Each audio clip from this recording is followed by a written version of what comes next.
हरिओम. योगदास श्री जयगणेश जोशी यांनी केलेले आत्माराम या ग्रंथाचे हे निरूपण. अध्याय पहिला, ओवी क्रमांक 4. जे शब्दास आकळेना, जे शब्देविण सहसा कळेना, कळले ऐसेही घडेना जिये स्वरूपी. जे शब्दास आकळेना, आत्मपरब्रह्म म्हणजे ब्रह्मांडामधील परम ऊर्जा आहे. ते परम चैतन्य आहे. ते सूक्ष्म, आदी, अनादी, अदृश्य, अरूप, निराकार इत्यादी असे आहे. यामुळे श्री समर्थ म्हणतात की आत्मपरब्रह्म शब्दातीत आहे. त्याचे शब्दाने कितीही वर्णन केले तरी ते ऐकणाऱ्याला, ते वाचणाऱ्याला त्याचे आकलन होणे शक्य नाही. कारण त्याला रूप नसल्यामुळे ते शब्दांच्या पकडीत सापडणारे नाही. जे दिसत नाही त्यासाठी शब्दयोजना काय आणि कशी करणार? त्याचे वर्णन करायला शब्द अपुरे आहेत, असमर्थ आहेत. त्याचे कितीही वर्णन केले तरी त्याबद्दल काहीतरी सांगायचे राहून जाते. शब्द असे म्हटले की त्याला काहीतरी अर्थ आहे, परंतु आत्मपरब्रह्म अर्थातीत आहे. तांदुळामधून लाह्या तयार होतात, परंतु तांदूळ स्वतः लाही असत नाही. त्याच्यामधून ओंकार ध्वनित झाल्यामुळे सर्व शब्द आणि अर्थ त्यामधून निर्माण झाले आहेत आणि ते स्वतः या सर्वांच्या अतीत तसेच राहिले आहे. एखादा पदार्थ तिखट आहे म्हणजे नेमके काय आहे याचे वर्णन कसे करणार? ते शक्य नाही. त्यासाठी तो पदार्थ खाऊनच ठरवावे लागते. त्याला रंग, रूप, रस, गंध इत्यादी नसल्यामुळे ते कसे आहे ते सांगता येत नाही. तो एक भाव आहे असे म्हटले तर तेही शक्य नाही. कारण सर्व भाव, रागरंग समाप्त होतात तेव्हाच त्याचे आकलन होते. ते भावातीत आहे. जे शब्देविण सहसा कळेना. पुढे श्री समर्थ म्हणतात की असे असूनही आत्मपरब्रह्म शब्दा वाचून समजत नाही. कारण एकमेकांच्या विचारांचे, कल्पनांचे आदान प्रदान करायला भाषेशिवाय अन्य पर्याय नाही. एखाद्याच्या जिभेला तिखट पदार्थ झोंबतो. असा मनुष्य तिखट पदार्थ खाऊ शकत नाही. अशा वेळी आपण जरी पदार्थाच्या तिखटाचे नक्की वर्णन करू शकत नसलो तरीही आपण अशा मनुष्याला अमुक पदार्थ तिखट आहे असे सांगतो. कारण जरी तिखट म्हणजे नक्की काय असे जरी सांगता आले नाही तरी काहीतरी त्याबद्दल त्या मनुष्याला कल्पना येते. याचप्रमाणे कोणीतरी काहीतरी आत्मपरब्रह्माबद्दल सांगितल्याशिवाय आपल्याला त्याबद्दल काही माहिती कशी होणार?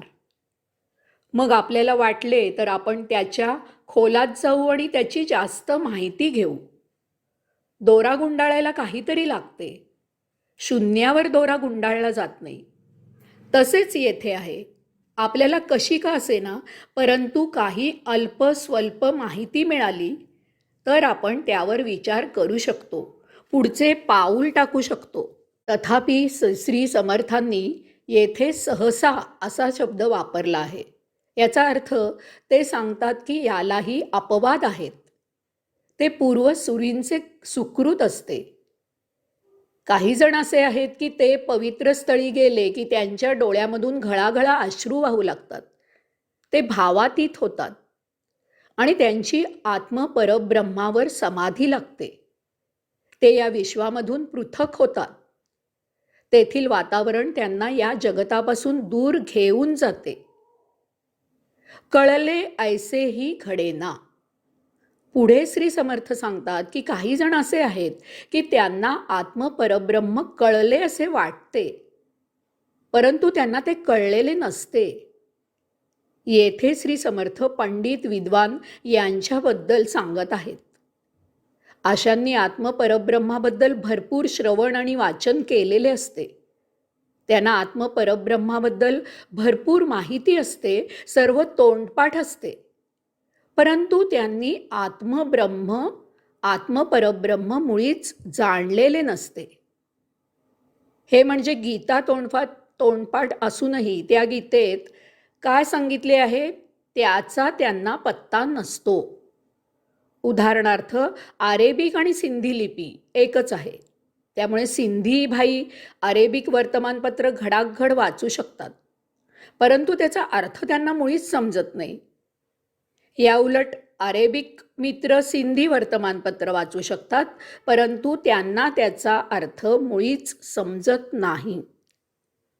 हे असे का, याचे कारण श्री समर्थ पुढे सांगत आहेत. जिये स्वरूपी.